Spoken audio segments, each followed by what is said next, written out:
పర్లేదు. ఓకే. ప్రభు నామానికి స్తోత్రం కాక. ఓకేనా? ఓకే.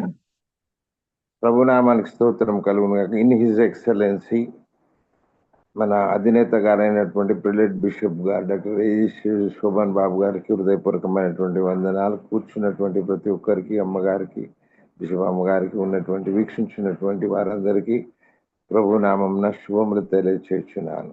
గత 39 దినములు పూర్తి చేసుకొని 40 దినమున మనం ప్రవేశించి ఉన్నాం. దేవుని యొక్క మహాప్రేమ మనల్ని ఆవరించి ఉన్నది.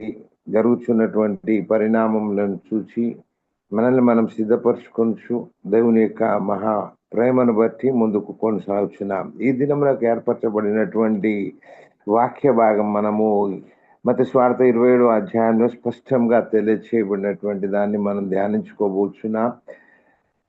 తండ్రి చిత్తాన్ని నెరవేర్చినటువంటి ప్రభు అయిన యేసుక్రీస్తు ప్రభుల వారు నిన్నటి దినమున 39వ దినమున మనం మంచి శుక్రవారం, శుభ శుక్రవారం, గుడ్ ఫ్రైడే జరుపుకొని ఉన్నాం.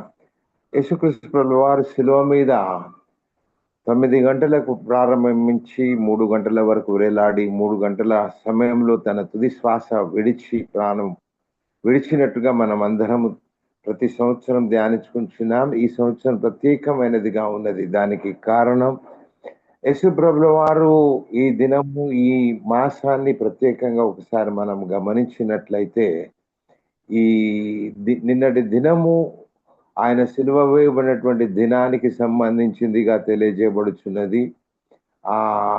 అది 7వసారిగా ఇది మనకు ఈ శుక్రవారం కలిసి వచ్చినట్టుగా మనం చూస్తున్నాం. అది లెక్కల ప్రకారం, కొలతమాన ప్రకారం మనం గమనించినటువంటి దాని ప్రకారం ప్రతి 350 సంవత్సరాలకు 300 చిల్లర సంవత్సరాలకు ఇది వస్తూ ఉంటున్నటువంటి సైకిల్ ఇది.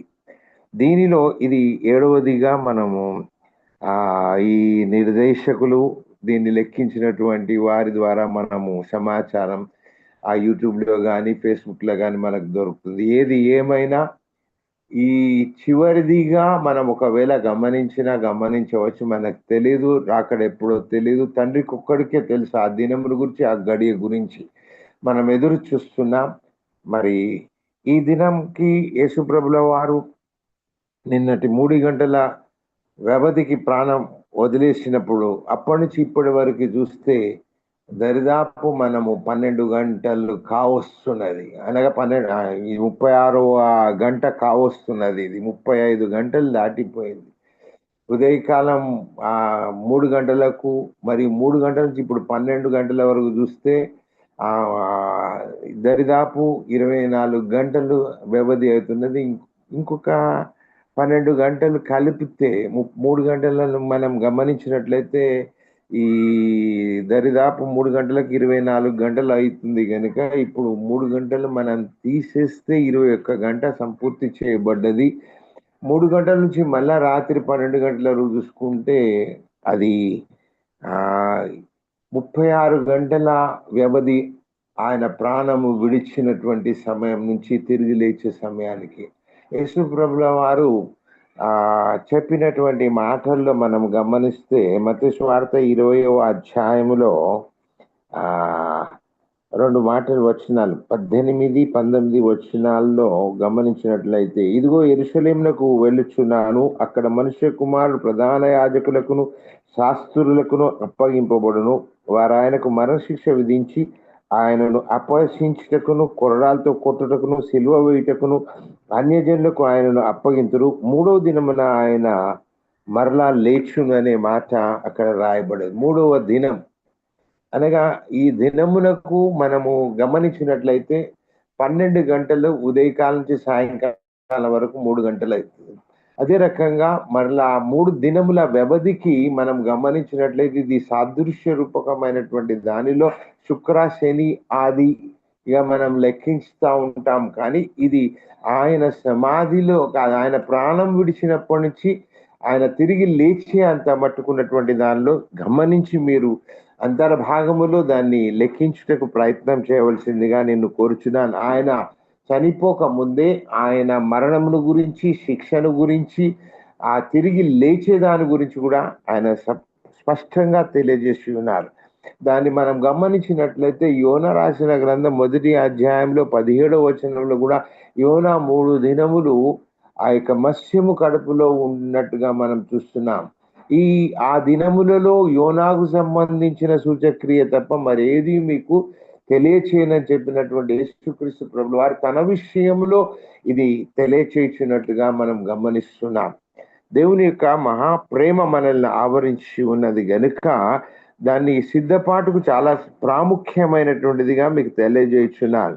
మనం చదువుకున్నటువంటి లేఖన భాగంలో పేతురు రాసినటువంటి పత్రికలో కానీ, లేకపోతే కీర్తనలకు రాసిన దానిలో కానీ, యోబు గారి విషయంలో కానీ పాప సహితునిలో నుంచి పాపరహితుడు పుట్టగలడా అని పుట్టిన మేలు, కానీ పాప సహితుడు ఎవరు, పాపరహితుడు ఎవరు అనేటటువంటి దానిలో ముంగుర్తుగా ఆయన తెలియచేస్తున్నాడు. పాప సహితునిలోంచి పాపరహితుడు అనగా మగ్దలేనే మరియా ఆమె కన్యక పరిశుద్ధమైనటువంటి స్థితిలో పరిశుద్ధాత్ముని ద్వారా గర్భము ధరించినటువంటి దానిలో ఇక్కడ చాలా శ్రేష్టమైనటువంటి మర్మం దాగి ఉన్నది. అది ఈ యేసుక్రీస్తు ప్రభుల వారు పాప విమోచన నిమిత్తమై భూమి మీదకి వచ్చి ఉన్నాడు. ఆయన జీవించిన సంవత్సరాలు, ఆయన సేవా పరిచర్య సంవత్సరాలను గమనించినట్లయితే 30 సంవత్సరం సేవ ప్రారంభించి ఆ యొక్క సేవ ముగించుటకు 3.5 సంవత్సరాల కాల వ్యవధిలో ఇది మొదటి 3.5 సంవత్సరములుగా మనం గుర్తించవచ్చు. అనగా అంతకుముందు 3.5 సంవత్సరములు మనం చూసినట్లయితే మోషే ఈ భూమి మీదకి వచ్చినప్పుడు ఆయన ద్వారా ధర్మశాస్త్ర సంబంధమైన వచ్చిన తర్వాత రాజుల గ్రంథంలోకి వచ్చేటప్పటికి ఏలియా 3.5 సంవత్సరములు భూమి మీద వర్షింపకుండానట్లు ప్రార్థన చేసినట్టు పాత నిబంధన సంబంధమైన దానిలో వచ్చి ఉన్నది. అది కాక ఈ నూతన సంబంధమైన దానిలో 3.5 సంవత్సరముల గురించినటువంటి మర్మం దీంట్లో దాగింది. దీన్ని రెవల్యూషన్ అనగా ప్రకటన గ్రంథంలో తిరిగి 3.5 సంవత్సరముల గురించి 42 నెలలు అనగా 7 ఏళ్ల శ్రమల కాలముల గురించినటువంటిది రాస్తున్నది. యేసు ప్రభుల వారు జీవించిన సంవత్సరంలో ఆయన సేవా సంబంధమైనటువంటిది 3.5 సంవత్సరములు మొదటిదిగా, 2 అనగా తండ్రి కుమార పరిశుద్ధాత్మకు సంబంధించినటువంటి దానిలో స్పష్టత తెలియచేసినది. మొదటిదిగా చూసినట్లయితే జలప్రలయం వరకు ఒకటి, ఆ రకంగా చూసినట్లయితే జలప్రలయం తర్వాత యేసుప్రభు వారి పుట్టుక వరకు ఒకటి, యేసుప్రభు పుట్టుక నుంచి ఇప్పటి వరకు చూసినట్లయితే 3 కనపడుచున్నది.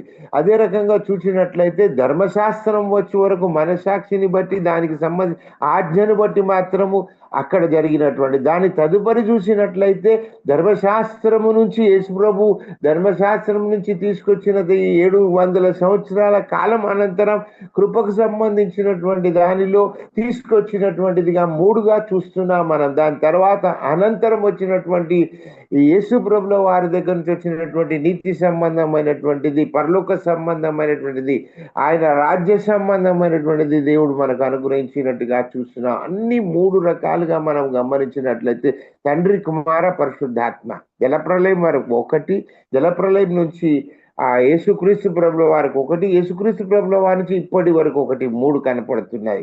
అదే రకంగా ధర్మశాస్త్రం వరకు ఒకటి, ధర్మశాస్త్ర సంబంధమైన దాని తర్వాత నుంచి ధర్మశాస్త్రానికి పాప విమోచన కలిగింపజేసి శిలువ మరణం వరకు అనగా ఒకటి, దాని తర్వాత నుంచి వచ్చినటువంటి దానికి ఒకటి, 3గా కనపడుతున్నాయి. ఈ రకమైనటువంటి దానిలో ఈ సంబంధాన్ని మనం గమనించి అత్యున్నతమైనటువంటి ఆ విశ్వాస పరిమాణంలోనికి వెళ్ళుటకు మనం ప్రయత్నం చేయాలి తప్ప ఇక్కడ వాదములు కానీ పెట్టుకొనకుండా నిమిత్తమైనటువంటి ప్రణాళిక మీరు ఎరగాల. ఈ 12 3 36 12 దినములకు 12 గంటలు కనుక 12 3 36 అనగా 3 దినముల పరిమాణమును దేవుడు విభజించినట్టుగా మనం చూస్తున్నాం. ఇప్పుడు మనము 2వ దినానికి సంబంధించినటువంటి దానిలో మనము ఇది ధ్యానించుకొనిచున్నాం. ఇది 40వ దినముగా ఈ లెంట్కు సంబంధించినటువంటి దానిలో మనం ఉన్నాం. ఇక్కడ అరిమతయి యోసేపు ఏం చేసినాడు? పిలాతు వద్దకు వెళ్ళినట్టుగా వెళ్ళి ఆయన దేహం తనకి ఏమన్నప్పుడు ఆయన ఆజ్ఞాపించినప్పుడు ఆయన దేహం తీసుకొని శుభ్రమైన నారబట్టతో చుట్టి తాను రాతిలో తొలిపించుకున్న కొత్త సమాధిలో దాన్ని ఉంచి సమాధి ద్వారంలో పెద్ద రాయి పొర్లించి వెళ్ళిపోయాను. ఈ ఆయన సమాధి సంబంధమైన దానిలో మనం ఇప్పుడు గమనిస్తున్నాం. అక్కడ మగ్దలేనే మరియు ఇక్కడ కూర్చుండి ఆయన వేరొక మరియు అక్కడనే సమాధి ఎదుట కూర్చుండి ఇండిది. ఈ మరునాడు సిద్ధపరిచి సంబంధమైనటువంటి దానికి సంబంధించిన దానిలో ఉన్నప్పుడు అక్కడ పరిసయ్యులు పిలాతు వద్దకు కూడి వచ్చిన అందరు కలిసి కూడి వచ్చి పిలాతుతో మాట్లాడుతున్నాడు. ఈ వంచకుడు అయ్యా, ఆ వంచకుడు గురించి అని మాట్లాడుతున్నాడు. గమనించండి, తెలిసిన వారు చెప్పుచున్నటువంటి మాట, తెలియని వారి విషయం ఏంటిది? తెలిసిన వారు ఆయన చెప్పిన మాటలు. అదే రకంగా ఇక్కడ మనం ఒకసారి గమనించినట్లయితే ద్వితీయోపదేశకాండం 18వ అధ్యాయంలో 18-19 వచనాల్లో మోషే గారు మాట్లాడుతున్నాడు, నా వంటి ఒక ప్రవక్త వస్తాడని, ఆయన పుడతాడని చెప్పినాడు. ఆయన మాట మీరు వినవలనని తెలియజేస్తున్నాడు. ఆ మాట వినుటకు గాను మనం సిద్ధపడుచున్నామా? దాన్ని, ఈ మాటల్ని మనం గమనించినట్లయితే మన జీవిత కాలములో ఏం చేసినను దాన్ని గుర్తుపట్టలేనటువంటి స్థితిలో ఉంటున్నాం. మత్తయి సువార్త తర్వాత ఈ యోహాను రాసిన సువార్తలో ఒక మాట 17వ అధ్యాయములో 4వ వచనం 8వ వచనంలో ఈ మాటల గురించినటువంటి స్పష్టత తెలియచేస్తున్నాడు. చేయుటకు నీవు నాకు ఇచ్చిన పని అంతటిని భూమి మీద నేను సంపూర్తిగా నెరవేర్చి ఉన్నానని చెప్పి ఉన్నాడు యేసుక్రీస్తు ప్రభువు. 8వ వచనంలోకి వచ్చేటప్పటికి మీరు బాగా గమనించాలి. ఇక్కడ చాలా స్పష్టంగా రాసినటువంటి మాట మనం ఎంత స్పష్టంగా ఉన్నదంటే మనం గమనిద్దాం. 8వ వచనంలో, నీవు నాకు అనుగ్రహించినవన్నీ నీ వలననే కలిగినవని వారిప్పుడు ఎరిగి ఉన్నారు. అప్పుడు ఎరగని వారికి ఒకలాగా చెప్పినాడు, ఇప్పుడు ఎరిగి ఉన్న వారితో చెప్పుచున్నటువంటి మాట. అయితే దాంట్లో 9వ వచనంలో రాస్తూ ఉన్నాడు, ఏమని రాస్తున్నాడు? నేను వారి కొరకు ప్రార్థన చేయుచున్నాను. ఎరిగిన వారి కొరకు మాత్రమే తండ్రి అయిన దేవుని యుద్ధ ప్రభు అయిన యేసుక్రీస్తుల వారు ఇప్పటికీ ప్రార్థన చేస్తున్నారు. ఎరగని వారి విషయంలో క్షమించమని అడిగి ఉన్నాడు. క్షమాపణ ఎరిగిన వారి విషయంలో కాదు, ఎరగని వారి విషయంలో క్షమాపణ జరుగుతుంది. ఎరిగి ఉన్నటువంటి దానిలో వారు దేవుని సంబంధమైనటువంటి మాటల్ని వినుచు దాని సంబంధమైనటువంటి జీవిత విధానములో ఏదైతే ఉన్నదో దానికి సంబంధించినది ఎవరైతే నెరవేర్చుచున్నారో ఆ నెరవేర్పు జరుగుతున్నటువంటి దానిలో జీవించి ఆయనకు అనుకూలమైనటువంటి జీవిత విధానములు కలిగినటువంటి వారితో మాత్రమే ఆయన తెలియచేయుచున్నాడు. ఈ ద్వితీయోపదేశ కాండము 18వ అధ్యాయం 18వ వచనంలో మనం గమనించినట్లయితే అక్కడ హోరేబులో ఆ సమాజ దినమున నేను చావకైనట్లు మళ్ళీ నా దేవుడైన యెహోవా స్వరం నాకు వినబడకుండును గాక. ఆ గొప్ప అగ్ని నాకు ఇంకను కనబడకుండును గాక అని చెప్పి తిని, ఆ సమయం నీ దేవుడైన యెహోవాను నీవు అడిగిన వాటన్నిటి చెప్పున నీ దేవుడైన యెహోవా నీ మధ్యను నా వంటి ప్రవక్తను నీ సహోదరులను నీకు పుట్టించును. ఆయన మాట నీవు వినవలెను. ఆయన యెహోవా నాతో ఇట్లా, నేను వారు చెప్పిన మాట మంచిది, ఇప్పుడు నీవు ఆ మాట వింటున్నావా అనగా నువ్వు విన్నావంటే దాన్ని అనుసరించాల. దాన్ని అనుసరించినట్లు అయితే దేవుని యొక్క సజీవమైనటువంటి జీవం నీలో ప్రవేశిస్తుంది. అందుకే ఆయనలో వెలుగుండను, ఆయనలో జీవం ఉండను, అది మనుషులకు వెలుగై ఉండను. ఈ వెలుగులో నువ్వు జీవిస్తున్నావా? ఇప్పుడు ఆ వంచకుడు సజీవుడై ఉండినప్పుడు 3 దినములైన తర్వాత నేను లేచదనని చెప్పినది మాకు జ్ఞాపకం ఉన్నదని పిలాతు దగ్గరికి వెళ్ళి మాట్లాడుతున్నారు. ఈ దినములలో ఉన్నటువంటి విశ్వాసులు, ఈ దినములలో ఉన్నటువంటి వారు ఏ రకమైనటువంటి జీవితం జీవించుచున్నారు? ప్రధాన యాజకులను పరిసయ్యులను అనగా ఈ దినములలో నివసించుచున్నటువంటి వారు ఏ కోవకు చెందినటువంటి వారు? ప్రధాన యాజకులు పరిసయ్యుల కోవకు చెందినటువంటి వారుగా కనపడుతున్నారా?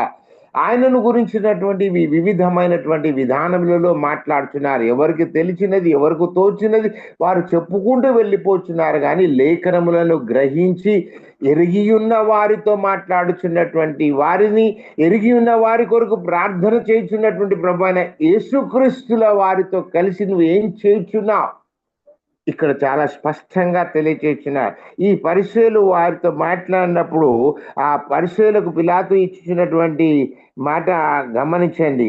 కాబట్టి 3వ దినం వరకు సమాధిని భద్రము జ్ఞాపించమని వాని శిష్యులు వచ్చి వారిని ఎత్తుకొని పోయిరని, ఆయన మృతులలో నుండి లేచినని ప్రజలతో చెప్పుదురేమో. అప్పుడు మొదటి వంచన కంటే కడపటి వంచన మరి చెడ్డదయుడునని చెప్పిరి. ఇది ఎరిగిన వారు చెప్పినారా, ఎరుగని ధర్మశాస్త్రం ఎదిగిన వారు చెప్పినారా, ఎరుగని వారు చెప్పినారా?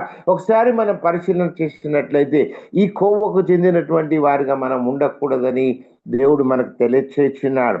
అయితే అప్పుడు ఆ పిలాతు అందుకు పిలాతు, కావలి వారు ఉన్నారు కదా, మీరు వెళ్ళి మీ చేతనైనంత మట్టుకు సమాధిని భద్రం చేయడని వారితో చెప్పాను. వారు వెళ్ళి కావలి వారిని కూడా ఉంచుకొని రాతికి ముద్ర వేసి సమాధిని భద్రము చేసిరి.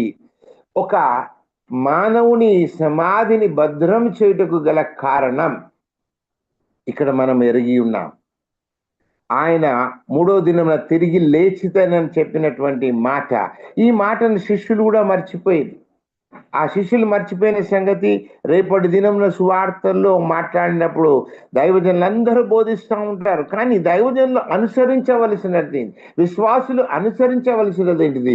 నువ్వు ఎవరి కొరకు ప్రార్థన చేస్తున్నావు? ఎరిగి ఉన్న వారి కొరకు చేసిన ప్రార్థన ఏంటిది? ఎరగని వారి కొరకు చేసినటువంటి ప్రార్థన ఏంటిది? ఎరిగి ఉన్న వారితో సంభాషించినటువంటిది ఏంటిది? ఎరగని వారితో సంభాషించినటువంటిది ఏంటిది? రానైనటువంటి రాకడి దినం కొరకైనటువంటిది ఏమి చేయించున్నావు?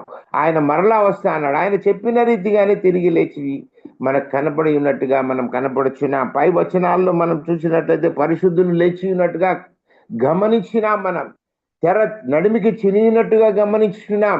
పరిశుద్ధులకు అనేకులకు కనపడినట్టుగా మనం చూసినాం. పరిశుద్ధ పట్టణంలో జరిగినటువంటి సంఘటన విషయంలో ప్రతి సంవత్సరం ధ్యానిస్తున్నాం, ప్రతి సంవత్సరం ఎదురు చూస్తున్నాం. కానీ నీలో కలిగినటువంటి మార్పు, నీలో ఉన్నటువంటి యేసుక్రీస్తు ప్రభుల వారి సజీవుడైనటువంటి దేవుణ్ణి నీవు కనపరుచుచున్నావా? నీలో చూపించుచున్నావా? నీలో ఎవరు చూస్తున్నారు? ఎవరికి నువ్వు చూపిస్తున్నావు? పరిచయులక, ప్రధాన యాజకులక, దేవుని ఎరగని వారిక, దేవుని ఎరిగినటువంటి వారు విమర్శించుచున్నటువంటి వారిక, విమర్శకులకు తెలియచేస్తున్నావా? ఎవరికి తెలియచేస్తున్నావు? దేవుని రాకడలో నీవు అంతు ఏంటిది? నీవు సజీవుడుగా జీవించుచున్న నీవు ఈ యొక్క దినమున, ఇది 2వ దినముగా మనము గమనిస్తున్నాం. మరి మీరు ఆలోచన చేసినట్లయితే ఎంతవరకు ఇప్పుడు 12 గంటలు ఉదయం, నిన్నటి సాయంకాలం 3 గంటల నుంచి ఉదయకాలం 3 గంటల వరకు 12 గంటలు, ఉదయకాలం 3 గంటల నుంచి మధ్యాహ్నం 3 గంటల వరకు 12 గంటలు, మధ్యాహ్నం ఈ దినం 40వ దినం మనం ఏదైతే ధ్యానిస్తున్నామో, ఈశ్వరం పాతి పెట్టినటువంటి ఈ 2వ దిన సంబంధమైన దానిలో 3 గంటల నుంచి మరలా రేపటి ఉదయ కాలానికి 12 గంటల వరకు 11 గంటల 59 నిమిషాలు, అనగా ఆ 59 నిమిషాల వరకు ఉన్నటువంటి 12 గంటలు, ఈ 3 దినముల పరిమాణములో నీవేం చేయించున్నావు? దేని కొరకు ఎదురు చూస్తున్నావు? ఏం చేయించున్నావు? ఏది చేయుటకు నువ్వు ఇష్టపడుచున్నావు? అందుకే ఈ మాటను చెప్పుచున్నారు. ఈ మాటను చెప్పుకుంటూ ఆయన సమాధి దగ్గర భద్రం చేసి ముద్ర వేసి ఉన్నారు. ఈ పేతురు రాసినటువంటి పత్రికలో ఏమి రాయబడి ఉన్నది అనేటటువంటిది నువ్వు ఎంతవరకు ఆలోచన చేసి ఉన్నావు? ఏ రకమైనటువంటి జీవితంలో జీవించుటకు ఇష్టపడి ఉన్నావు? ఏ రకమైనటువంటి దానిలో నువ్వు ఎంతవరకు నడుచుటకు ఇష్టపడుచున్నావు అనేటటువంటిది ఆలోచన చేసినట్లయితే, ఈ యొక్క 5వ వచనం, పేతురు రాసినటువంటి మొదటి పత్రిక 4వ అధ్యాయం 5, 6 వచనాలను మనం గమనించినట్లయితే మనకు దాంట్లో ఒక గొప్ప సత్యం కనపడుతుంది. ఇది 5వ వచనంలో, సజీవులకును మృతులకును తీర్పు తీర్చుటకు సిద్ధముగా ఉన్న వానికి వారు ఉత్తరవాదులై ఉన్నారు. 6వ వచనంలో, మృతులు శరీర విషయంలో మానవరీత్యా తీర్పు పొందినట్లును, ఆత్మ విషయంలో దేవుని బట్టి జీవించినట్లును వారికి కూడా సువార్త ప్రకటింపబడెను. ఈ సువార్త ఎవరికి ప్రకటింపబడింది? మానవరీత్యా మృతులైనటువంటి వారికి. మరి దాని తర్వాత ఇంకేమన్నాడు? ఆత్మ విషయంలో దేవుని బట్టి జీవించినట్లును. ఆత్మ విషయంలో, మానవరీత్యా శరీర విషయంలో, ఆత్మ విషయంలో సువార్త ప్రకటింపబడెను. సువార్త ప్రకటింపబడ్డది. ఆ ప్రకటింపబడిన సువార్త నీ యందు నా యందు ఏ రీతిగా నెరవేర్చబడుచున్నది? సజీవుడైనటువంటి యేసు క్రీస్తు ప్రభుల వారి దగ్గర మనం సజీవుడుగా రేపటి దినమున ఆయనను ధ్యానించబోచున్నాం. ఈ దినమున నేను చేయవలసినటువంటి గొప్ప ప్రణాళిక నీ విషయంలో నా విషయంలో ఏ రకమైనటువంటిదిగా ఉన్నది అని చూసినట్లయితే యోహాన్ సువార్తలో ఏం తెలియజేయుచున్నాడు? ఈ 17వ అధ్యాయములో మీరు గమనించినట్లయితే ఎవరి కొరకు నువ్వు ప్రార్థన చేయాలి, దేని కొరకు ప్రార్థన చేయాలని చివరిగా నేను మీకు ఒక మాటను జ్ఞాపకం చేస్తా. ఇదే మోషే గ్రంథం ద్వితీయోపదేశ కాండం 18వ అధ్యాయములో మనం ఎప్పుడైతే 19వ వచనం చదివినామో అదే మాటను అపొస్తలుల కార్యము 3వ అధ్యాయము 22వ వచనము, మరి 7వ అధ్యాయము, దాని తర్వాత 27వ వచనంలో రాయబడినటువంటి మాటల్ని మీరు ఒకసారి జ్ఞాపకం చేసుకుందాం. అపొస్తలుల కార్యములు 3వ అధ్యాయము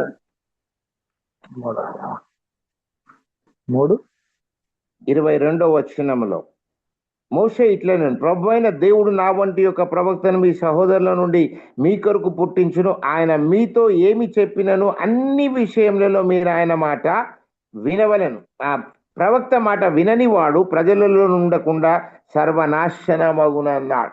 మీరు ఈ మాటను గమనించండి. ఈ 19, 20, 22వ వచనంలో ఈ 3, 22, 23వ వచనంలో స్పష్టంగా తెలియదు. ఆ ప్రవక్త మాట వినని వాడు ప్రజలలో ఉండకుండా సర్వనాశనమగున అన్నాడు. మరి నువ్వు విన్న నీవు నాశనం అవుతున్నావా? వినకుండా ఉన్నట్టు నటిస్తున్నావు. వినిన నీవు ఎంతగా మార్చుకున్నావు? 7వ అధ్యాయంలో కూడా అదే మాటను గురించినటువంటి మాట స్పష్టంగా తెలియచేస్తున్నారు. గమనిద్దాం మనం ఇక్కడ 7వ అధ్యాయంలో 27వ వచనంలో రాస్తున్నారు, చూడండి, గమనించండి. అయినను తన పొరుగు వానికి అన్యాయం చేసిన వాడు మా మీద అధికారముగాను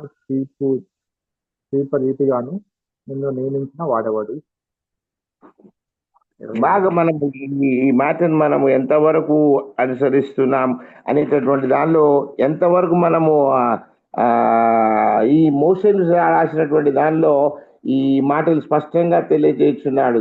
ఈ 39వ వచనంలో ఒక మాట ఉన్నది, ఇతనికి మన పితరులు లోబడంలోకి ఇతను త్రోసివేసి తమ హృదయములలో ఐగుప్తునకు పోగొన్న వారై అనేక రకాలుగా మనం జీవించి ఉన్నటువంటి విధానంలో ఈ మాటను మన పితరుల దేవుడైనటువంటి విషయంలో ఏదైతే రాసి ఉన్నాడో తీర్పరిగా నిన్ను నియమించిన వాడు ఎవడు, నిన్ను ఈ మాటల్ని మనం గమనిస్తే ఎంతవరకు గమనిస్తున్నాం? ఈ విషయంలో దేవుని యొక్క ప్రణాళిక ఏ రకమైనటువంటిదిగా కనపరచబడుచున్నది, ఏ రకమైనటువంటిదిగా జీవింపబడుచున్నది, ఏ రకమైనటువంటి దానిలో నడిపింపబడుచున్నది అనేటువంటిది నువ్వు ఆలోచన చేస్తున్నావా? ఈ హృదయములో ఉన్నటువంటి దాని విషయంలో నువ్వేం చేస్తున్నావు? దేవుణ్ణి ఆత్మానుసారంగా కొలుస్తున్నావా, శరీరానుసారంగా కొలుస్తున్నావా? ఈ దినమున నువ్వు చేయవలసిన సిద్ధపడాలి. ఎవరిని సిద్ధపరుస్తున్నావు? యేసుప్రభుల వారు ఈ యొక్క విశ్రాంతి దినము పాత నిబంధన ప్రకారం ఈ దినం శనివారం. ఈ దినమున నువ్వు ఏది సిద్ధపరచుకొనిచున్నావు? ఈ భూమి మీద ఉన్నటువంటి వారి విషయంలో ఏ రకమైనటువంటి సిద్ధం చేసుకొనిచున్నావు? ఏ రకమైనటువంటి దానిలో నడుచుటకు ఇష్టపడుచున్నావు? ఏది చేయాలన్నా దేవుని ఏం అడుగుతున్నావు?